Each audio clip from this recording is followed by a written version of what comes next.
Now, the Nagaland opposition-less government is now engaged in hectic parleys to resolve the vexed Naga political issue. Now, as part of such efforts, a crucial meeting of the Parliamentary Committee on Naga Political Issue will be held today in Kohima. Now, the key meeting will be held at the State Banquet Hall in the Chief Minister's residential complex. Meanwhile, the Nagaland government has requested all the members of the panel, members of the Legislative Assembly and the MPs to attend the meeting. Now, this is a big development after the core committee on the Naga issue held a marathon meeting with the NSC and IM leadership just on Monday. Now, both the meetings can be considered as key developments just ahead of the Delhi visit of Chief Minister Nephew Rio and the UDA chairman T.R. Ziliang. Well, this is indeed a big story we're tracking this Saturday morning, where the Nagaland opposition-less government is now engaged in hectic parleys to resolve the vexed Naga political issue. Now, as part of such efforts, a crucial meeting of the Parliamentary Committee on Naga Political Issue will be held today in Kohima. Well, the key meeting will be held at the State Banquet Hall in the Chief Minister's residential complex. Meanwhile, the Nagaland government has requested all the members of the panel, members of the Legislative Assembly and MPs to attend the meeting. This indeed is a big development after the core committee on the Naga issue held a marathon meeting with the NSC and IM leadership on Monday. Now, both the meetings can be considered as key developments just ahead of the Delhi visit of Chief Minister Nephew Rio and the UDA chairman T.R. Ziliang. Well, joining me on the broadcast this morning is my colleague Sarah Konyak. Well, Sarah, almost back-to-back meeting. How crucial is this one in terms of giving more impetus to pursue the Naga political issue? Right, Aaron.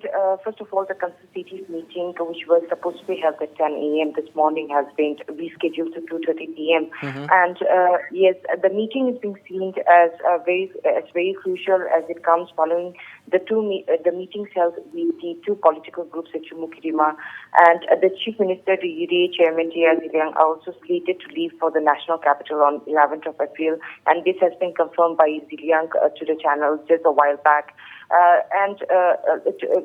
So they'll be visiting the national capital to meet the central leaders, and Aaron, as mentioned by Mr. Ziliang, the especially leaders have apprised the Home Minister on their discussion with A.K. Mishra on what will be the highest offer from the Government of India to resolve the contentious issue of flagging constitution.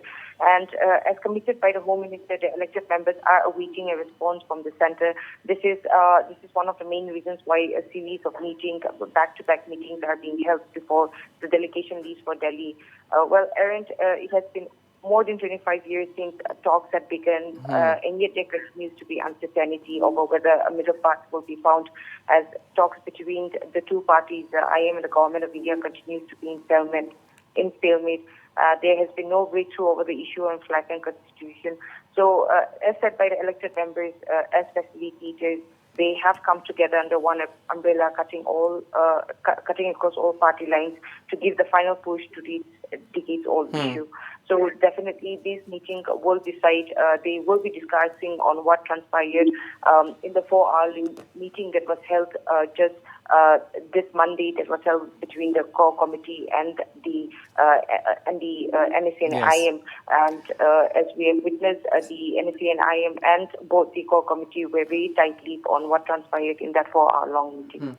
So, Sarah, to me, the efforts here translate that the core committee is giving its all to strengthen and, more importantly, get every stakeholder on the same page before heading to New Delhi to deliberate on the matter. What are your thoughts? Yes, definitely, Aaron. This is a very crucial time for the Nagas. A lot of opportunities, opportunities that were there earlier, the people have missed it. And I have been reiterating, in my reports on and on, that the election is fast approaching, and the elected members as facilitators, they are trying to put every effort in order to ensure that a middle path is found and that there is a signing of the final agreement before the next general elections. Because as we have witnessed during the 2018 elections, I'm repeating this again, but there were a lot of hue and cry from the civil society organizations and the tribal-based organizations. A signature campaign was also done in order to ensure that there is no election if there is no solution.